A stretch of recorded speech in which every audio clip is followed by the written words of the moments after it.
I want you to name one or two, maybe just one, significant places in your life. Not the life of your parents, not the life of your neighbor, but significant place in your life that you can recall. I'll give you 30 seconds. Please turn to your seatmates and say the name of the place and also why. Okay, can we do that? Let's begin. I'm sure you have significant places in your life that are very, very important. In the Bible, there are so many, numerous significant places. To name a few, the Garden of Eden. Every time that mentioned, you know what happened there. God placed the apple of His eye, His creation, Adam and Eve. But it was also in that garden that the heart of God was broken because the very love of His eyes rebelled to Him. Mount Moriah is another significant place in the Bible. That's where Abraham offered his one and only son, Isaac. Thousands of years after Abraham proven himself to be faithful, another son, the only begotten son of the Father, was offered on the same mountain. That Moriah in the New Testament is Calvary, Golgotha. On the same mountain, Jesus Christ was offered by His Father. Significant place, Bethel, the house of God for David, Abraham, Jacob. Bethlehem is a significant place because that's the place of the birthplace of the Messiah as prophesied by the Old Testament prophets. Jordan River. How significant is Jordan River? The voice of the man calling from the wilderness, prepare the way of the Messiah.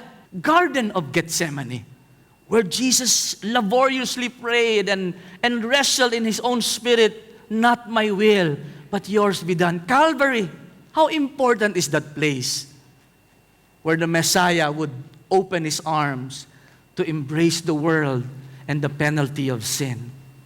This afternoon, one of the obscure places in the Old Testament, but very, very significant, equally significant with all these places and other important places, is the Brook Basore.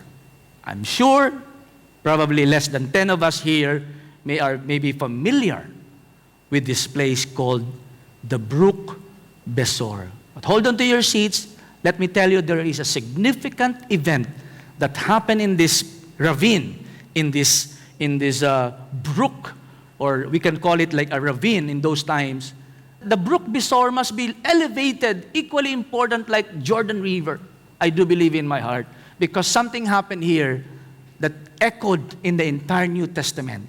So I want you to open your hearts because the Lord will speak to us in a special way this time. But before that, let me show you the geography so that you know every time when I start to read the scriptures, you know where we're talking about. You can picture in your mind the areas of the scenario or the event, the context. If you will notice 3 important circles here. The first one is Gath. During the time of the Israelites in Palestine, they are co-inhabiting. There's only a tiny border between the Israelites and the Philistines. The number 2 enemies of the Philistines for life, or the enemies of the Israelites for the rest of their lives, are the Philistines and the Amalekites. Look at the Amalekites are here. The Philistines are scattered here. And Judah is there. This is the time of David. And Ziklag is another important place that I will mention in my conversation with you today, later on. So I want you to remember the place. And here's the Besor, the Brook Basore. And from obscurity, I will bring it up so that you will understand the significant event. Okay? It all started in the life of David. And I have drawn a beautiful lesson that I will bring you in 1 Samuel chapter 30. This is the beautiful lesson that I have drawn, and I hope that you will catch this in our conversation. You will see this truth glaring in the life of David as he would interact with the Philistines, the Amalekites, the Egyptians, and so on and so forth. This is the truth. Who God is to you is the key to who you are to others. Who we are, who God is to us, is actually the key that will unlock who we really are to our neighbors, to other people. Who is God to David? Who is God to us? Somehow that will shape us in the way we treat and the way we relate to other people is because of who God is to us. It has a significant role in how we are treating other people in this life. Now, the author of 1 Samuel, the narrator of this book, is trying to show us, especially from chapter 16, trying to give a contrast between Saul, the first king of Israel, and David. And he was trying to tell us why David was chosen and anointed. Why? What's the basis of God? And he will show us, you see, the spirituality of David, why David is close to God's heart. So I want you to notice that it all started the story when David allied with the king of Gath named Achish. Achish is a Philistine. He allied. Remember David, nung hinahabol siya ni Saul, he pretended to be a crazy man. He crossed the border of Philistine because David knew, and somehow he thought that if I cross the Philistine border, then Saul will stop to search for me. And true enough, when David, after many times, Saul would try to attempt to kill him, David finally crossed. And he made alliance with the king of Gath. He made friends. And he actually won the heart of this king. He became very loyal to this king that King Achish said, I will make you my personal bodyguard. I want you to read at home. 1 Samuel 27, 28, 29, 30. I'm telling you now the story. Underneath this story, David was playing a double agent. This is really funny. David proclaimed his alliance with King Achish, and from time to time, he would raid the different places and cities, and he would bring the plunder of war. He would get all this loot of war and present it to Achish, King Achish, and Achish would be very pleased. But David would not go to Judah. Ang alam ni Achish, he would attack Judah and get all the plunder and present it. But actually, David was not attacking Judah. He was attacking the neighborhood of Judah. He was actually protecting his own people. Mahal niya ang Israel. So ang mga ina-attack ni David, yung mga nakapaligid, Amalekites and so on and so forth. But he would not reveal that to King Achish. One day he said to Achish, give me the city of Ziklag, because there were 600 soldiers who were loyal to David with their families and their children. They need a place to stay. And King Achish gave him Ziklag. So the families of the 600 soldiers that were loyal to David marched and they settled in Ziklag. I want you to take that, picture that in your mind. 600 soldiers, plus their wives, their children, and everything. So, ganun kadami po yung nagsettle dito sa Ziklag. One day, when the time that King Saul and the Philistines are about to fight on the north, they were on the south. They were about to fight on the north. All the kings of Philistines gathered. So Achish was forced to go to form a synergy with all the kings of Philistines. So pinatawag niya si David, David, come, we will have a battle against Saul, your enemy. Come, join us, David. And David said, I will be loyal to you, my king. So, but deep in David's heart, delikado yun. How can I fight my own people, di ba? So David marched together with Achish, forming a group on the north to attack and fight with King Saul. Galing ni Lord. Basahin niyo po. God made an intervention in the life of David not to put David in a situation that he will be killing his own brothers, because David could not kill that. So when they were marching, David was at the rear with his 600 soldiers. Pagdating nila doon sa gathering, sabi ng mga ibang kings and leaders of Philistines, what is this Hebrew doing here? They recognize David. What is he doing here? Sabi ni Achish, he's loyal to me. I vouch for him. He's living with me for more than 1 year already. 1 year and 4 months. Actually, he's loyal to me. He's with us. And the kings of Philistines said, no. You cannot bring him, because in the middle of the war, he can turn back and he will kill us. Sabi ni Achish, no. I have proven him loyal. No. Sabi ng kings, no. We will not let him go. Little did David, that was an answer to David's prayer, because God spared David. Can you imagine? David fighting with the Philistines against Israel. For sure, David will turn. David will turn because he cannot kill his own brothers. He was the killer of Goliath, the champion of the Philistines. Remember? So God spared him. Sabi ni Achish, David, I'm so sorry, buddy. You have to go back. The other leaders doesn't allow you. David said, okay. So he commanded David to go back to Ziklag. Now, here's our story.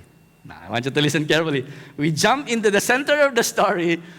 David and his soldiers said, okay, early in the morning, travel na kayo, ha? Go back to Ziklag. Here's 1 Samuel chapter 30. 3 days later, can you imagine the distance between that portion where they gathered to Ziklag is about 3 days. Bible scholars said it's about 50 over miles. They walked. 3 days later, when David and his men arrived home at their own town of Ziklag, they found that the Amalekites had made a raid into the Negev and Ziklag, and they crushed Ziklag and burned it to the ground. Wow, when they were marching going home, maybe they were thinking, buti na lang we were spared from the war. Can you imagine? We will be killing our brothers. They were so happy only to find out, what? You see the smoke, the tent, their houses. They could not believe. David kasi attacked these Amalekites many days before this. So the Amalekites retaliated to them. They only waited for the time that David and his men would march to the north. Walang tao. The Amalekites attacked their families. Who were the Amalekites? Just to give you a glimpse. The Amalekites, ito yung mga traitor. The Amalekites are so bad that God promised that I will erase them in the planet Earth. Remember Exodus? After they left Egypt, they go to the promised land. Moses was in front and Joshua, and they were leading millions of them. If you're in front, you don't know what's happening at the back. The Amalekites pretended to be Israelites walking at the back, and one by one, they would kill the Israelites. Those are the Amalekites. So again, they did that. When David went up and the 600 men soldiers, the Amalekites came, burned the city, but what they did something is again grace of God. They had carried all the women and the children, everyone else, but without killing anyone. I think this is God's grace. Hindi nila pinatay. So they just carried them like animals, dragging them in the desert. When David and his men saw the ruins and realized what had happened to their families, they wept. They lamented until they could weep no more. Mga kapatid, how many of you have gone to a problem, a situation in your life, a trial, na ang iyak mo, wala nang lumalabas. You cried so hard na wala na. That you wept so hard, you lamented so hard, day and night, day and night. They wept until they could not weep no more. Usually po, lamentations, if you don't know how to handle the lamentation, that can turn to anger. After that, you're looking for someone to blame, and you blame each other, your spouse. Ikaw may kasalanan eh. Kung hindi mo kami nila sa Singapore, nakagulo-gulo. You start to look for people to blame. That's what happened, correct? When David's two wives, Ahinoam from Jezreel and Abigail, the widow of Nabal from Carmel, were among the captured, David was also agonizing in his distress. David was now in great danger because all of his men were very bitter about losing their sons and daughters. And you know what they said? Kasalanan ni David. My children, my wife, my everything. They were crying. Why did you leave our family unguarded, David? So they pointed their fingers against David. It is your fault, David. And you know what they did? They plot an assassination for David. If you were David, this is a leadership crisis. Nawala na nga ang pamilya ko eh. Hindi lang kayong nawalan eh. But again, they're all pointing at him. We have to stone him. You don't deserve to live, David. Hold on to the thought, mga kapatid. The next verse you'll see how David, the spiritual, kaya ang galing ng author ng 1 Samuel, pinapakita, the author of Samuel is showing us why God chose David over Saul. Look at the spirituality of these two persons. But David found strength in the Lord, his God. You see the personal relationship, not just David found his strength in the Lord, period. No, in the Lord, his God. Meaning, there is an intimate and personal relationship of David to God. God is not just a God to David. He is his God. You see, who God is to you is key to who you are to others. Now, I want you to capture this because this is a general statement. David found strength in the Lord. In contrast with Saul, si David, humanap sa Diyos. He went and asked God. Si Saul, basahin niyo po yung chapter 27-28. When there was a threat of the Philistines to attack him, what did Saul did? Because God doesn't answer him anymore. He went to a witch. He consulted a mangkukulam. He consulted a fortune teller. Mananalo ba ako? Anong sabi sa baraha? Anong sabi sa pusoy? Anong sabi sa... He consulted a witch. The author, the narrator is, look, who's more kingly in between the two? Saul? Why did God did not choose Saul? Why did God leave Saul? Because look at the spirituality of this person. But look at David. In times of trial, in times of crisis and disaster, David found strength in the Lord, his God. Where do you draw your strength when everything is against you? Where do you draw your strength when there are no more tears flowing from your eyes? And even if you force it, everything seems to be hopeless. Where do you draw your strength, brothers and sisters? Look at David. That is the saddest moment in the life of David, because he did not only lose his wives, his own people now are turning against him, wanted to stone him. The next verses shows us the details of what David did. The first thing that David did, he said to Abiathar, he called his pastor. I'm not saying you call me, but you can call me in times of, we pray together. David called Abiathar, the priest. In contrast with Saul, mangkukulam agad. Ano ba sinasabi ng fortune teller? Di ba? Pag hindi ka yayaman, hihirap ka. Ay, alam ko niyan. Where do you draw? David now is showing his spirituality. He called upon his pastor, the priest, bring me my iPod. David said. You know, in Hong Kong, pag pumunta kayo, iba-ibang klase, apad. Mamili ka, made in China. Bring me my iPod. I want to search. Where is godly? Bring me the iPod. Bring me that breastplate from the priests, the high priest. There are 12 stones. Bring me the iPod. So Abiathar brought it before God. Now, I don't know how they do it before, but usually the kings, when they approach the priest and an oracle to seek for God's guidance, they use the stones to tell them a yes or no. Ang tawag po nila nung panahon is the Urim and the Thummim stones. I don't know how they do that before. Maybe, mamili ka, pili. Black, sorry. Reject ang PR. Ay, isa pa. I don't know how they did it. But there is this Urim and Thummim that they use in the ancient Israel to show them the direction. So look, I want you to pay attention to David. David, galing ang, kung ano nasa puso lalabas eh. May trial, pero David did not put it in his own heart. He did not consult a witch. He did not consult a fortune teller. He called his pastor, his priest. Let's inquire of the Lord. David asked the Lord. In other translation, David inquired of the Lord. Should I chase after this band of raiders? Will I catch them? Sabi ko rin at sa Abiathar, nandun lang David. Pili David. I don't know what happened there, but David was seekingly after God. Lord, show me the way. You know my situation. Should I not? Who God is to you is who you are to others. I want you to pay attention very carefully how David now would react to situation. And then behold, the Lord said to him, yes, go David, go for them, go after them. You will surely recover everything that was taken from you. Wow, David stood up and gathered the 600 men. Can you imagine? A portion of the 600 men were plotting to kill David. All of a sudden they said, okay, let's stop muna the killing. Let's work together to get our families. Later na lang the killing. So all of them agreed. So David and his 600 men set out. They came to the Brook Basore. Now I want you to do not miss the important details. Remember, they just came back from the north and they marched 3 days. Pagod na pagod sila. Pagdating nila, the place in Ziklag was burned. And all of a sudden, they would march again. 200 men were too exhausted to cross the brook. So David continued the pursuit with 400 men. Sabi nung 200, David, sir, di namin kaya na, sir. Kapoy, gid. David, cannot anymore. At that time, they don't know who attacked them. They don't know where they went. Where will we find these Amalekites? They don't know. So they were seeking for footprints. They were walking in the wilderness. They're trying to find where. We don't know.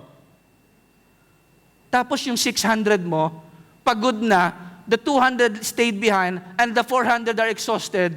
And yet David, look at the spirituality of David, because there's an assurance in his heart that God said, go, I will give you the victory, David.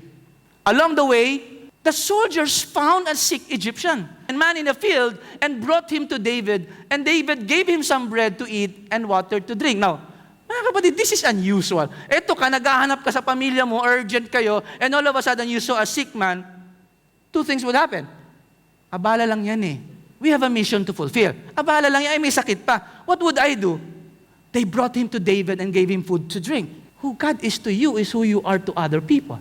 And look what David did. They also gave him part of the fig cake and also clusters of raisins. Sabi ko dito, wow, David, that's too much. Bread and water, binigyan mo na eh. Yung pagkain ng mga soldiers niya, they don't know how long will they march in the wilderness. Supplies are very, very important. And yet David he went beyond what is expected. What do you remember here? The Good Samaritan, what do you remember here? The Good Samaritan, there was this man lying on. What do? You go out. What do? You look at it and you evade. David now was portraying being a Good Samaritan many thousands of years before Jesus would tell the story. For he had anything to eat or drink for 3 days and 3 nights before long his strength returned. So they stayed with him. They fed this guy. Maybe for us, we don't know, you will encounter people that are needing help. Would you help? Would you do beyond what is your expected? Who is God to you is who you are to others. Look how David responded. Somebody needed our help. We cannot just ignore him. Little that they would realize. Look at this. Nung gumaling na yung lalaki, when he got recovered, David asked him, to whom do you belong? Where do you come from? And David asked him, and look what he said, I am an Egyptian, the slave of an Amalekite. Can you imagine? Whoa! Kalaban natin to. Why would we feed our enemy? And not only that, look at what he said. My master abandoned me 3 days ago because I got sick. Nagkatrangkaso ako, iniwan ako ng master ko. And he said to David, we were on our way back. I want you to pay attention to the word we, the pronoun we. He was part of the group. We were on our way back from raiding the Kerethites and the Negev in the territory of Judah and the land of Caleb, and we had just burned Ziklag. Can you imagine? I was imagining dito yung mga kasama ni David. They wanted to kill him. And wait. Ito pala David. He is our enemy. Why are we spending our money, our food to this guy? Look at David. Galing ng narrator ng 1 Samuel. He was showing us, look at David. Look how he behaved. Look how he treats people. Why? Because of who God is to David. And then look what happened. What happened next? Will you lead me? Sabi ni David. Would you lead me to this band of raiders? David asked. The young man replied, if you take an oath in God's name that you will not kill me or give me back to my master, then I will guide you to them. Wow. The one who was needing help is now helping them. How many times in our lives that God would send people in your path to help? Little do you realize that person that you help 10 years down the road will be the one helping you. Oh, wow. Listen to the stories of your parents and you would hear stories like that. Anak, yan si Chong at si Chang. Nung panahon na kayo maliliit, tinulungan tayo niyan.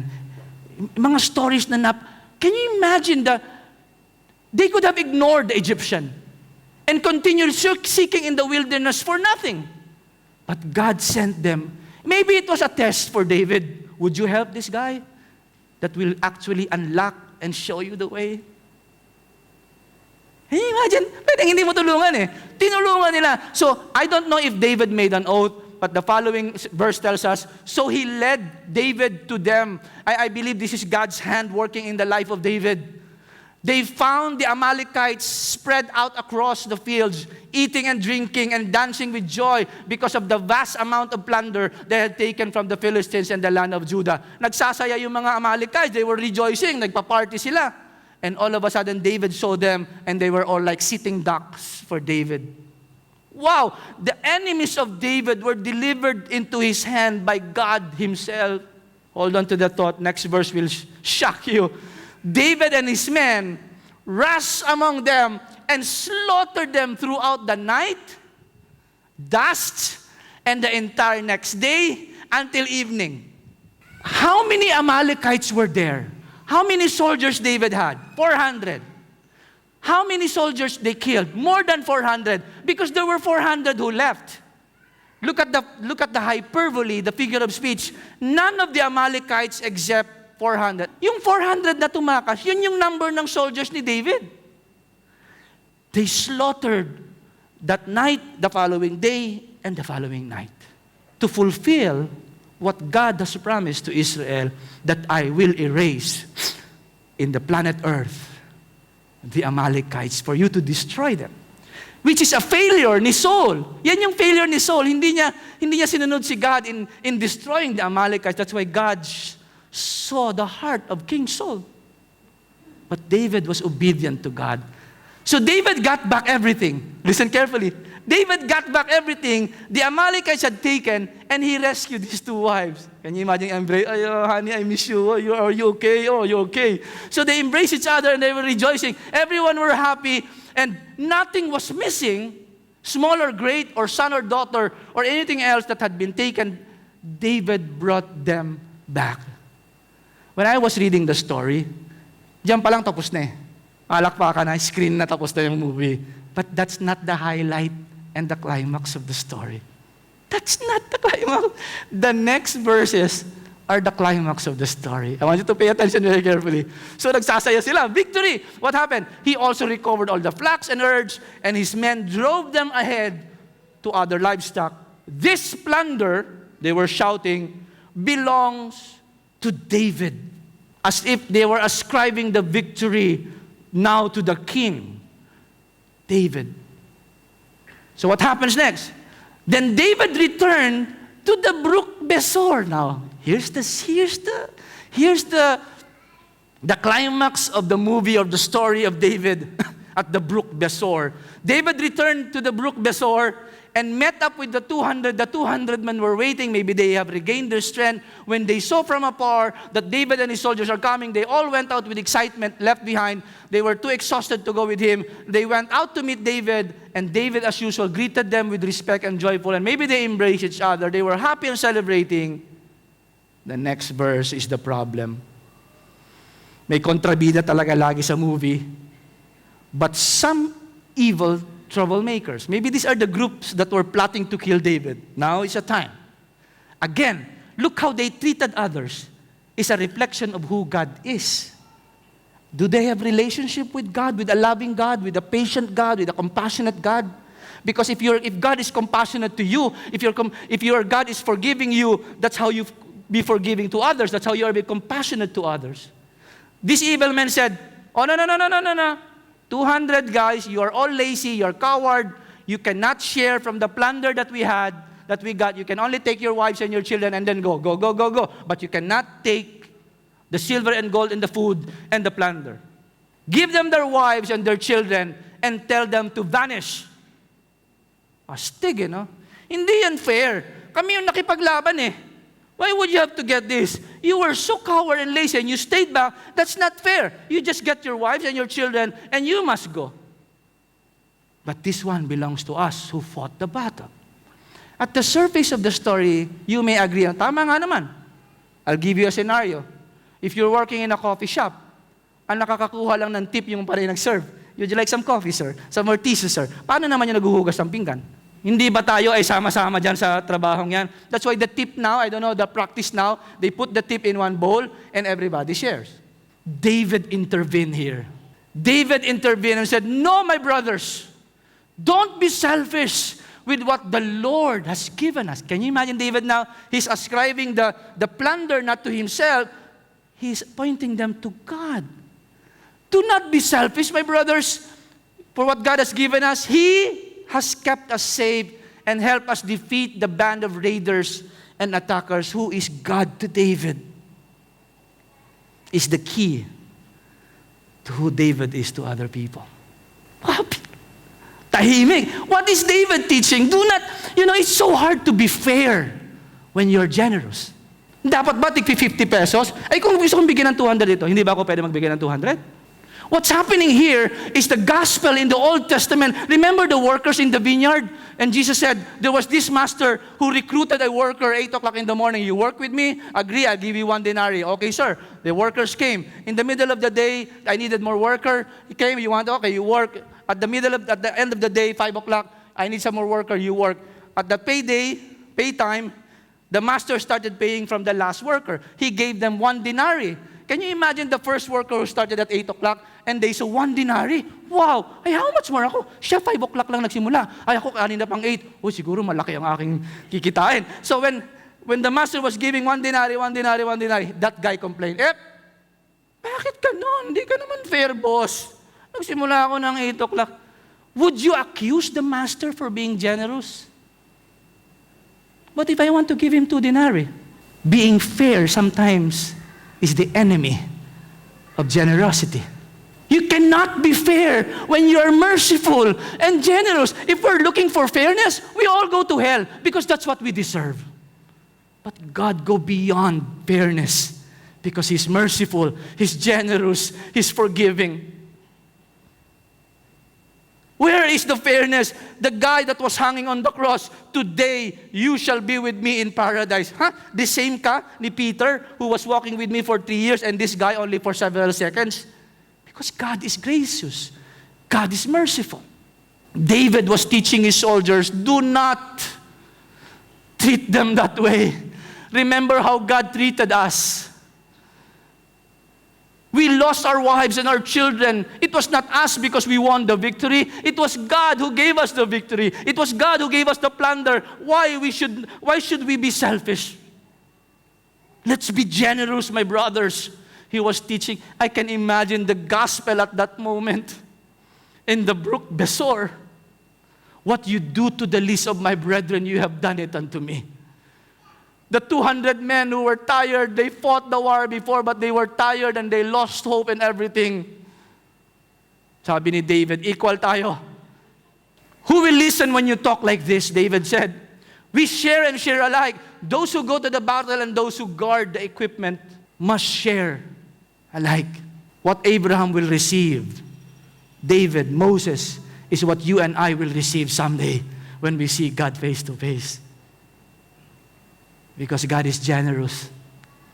And when David was acting like this to the people in the Brook Basore, he was acting as if he was Jesus-like to them.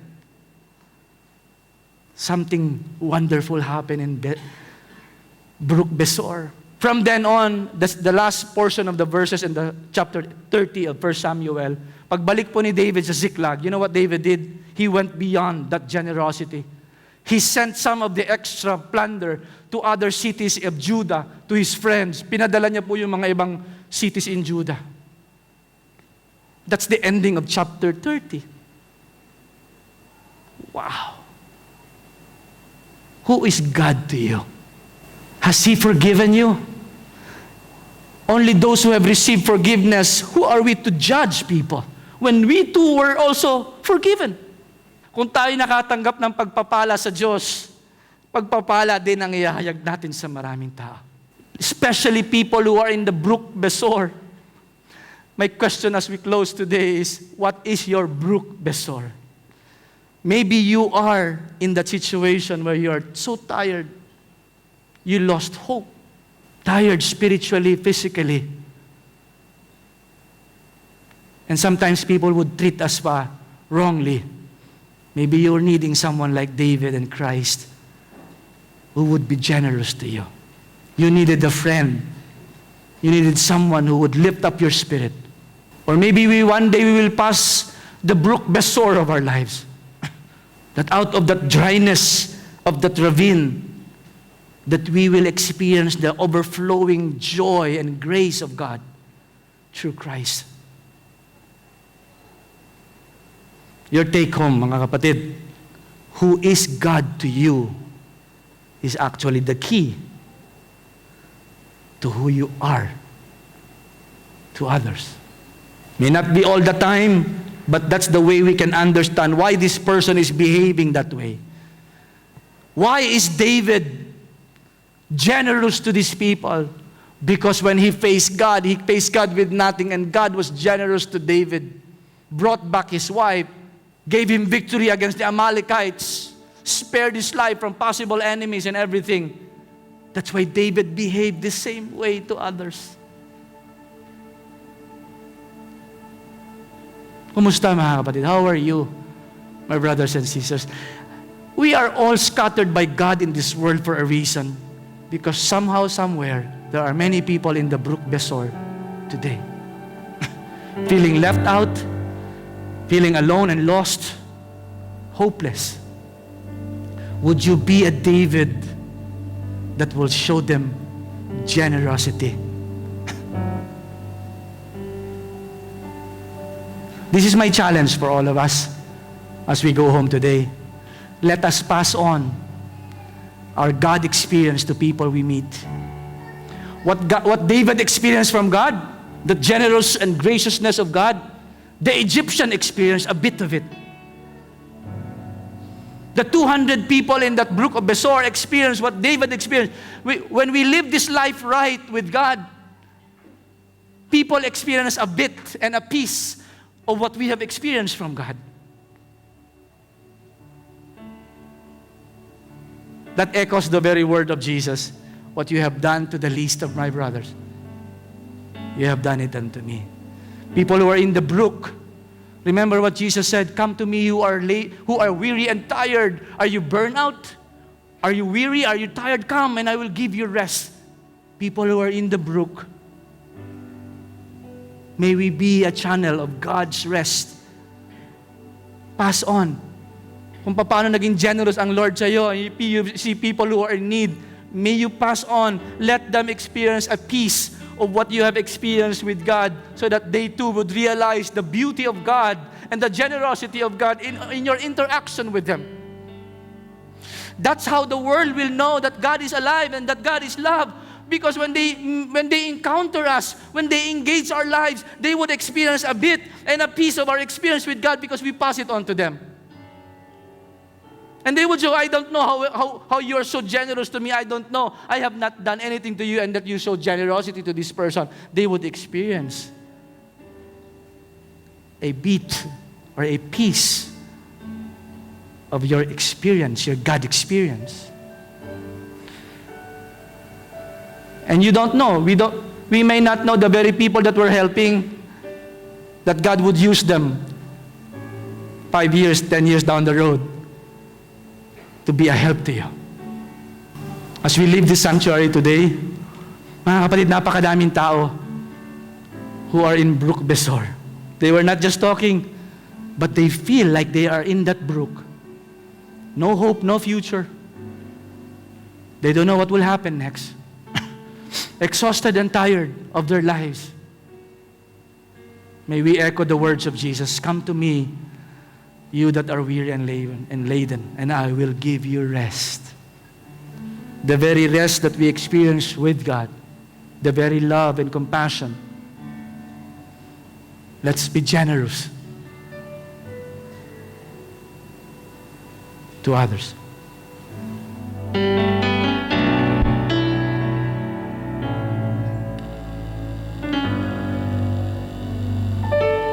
If not in you, I wonder where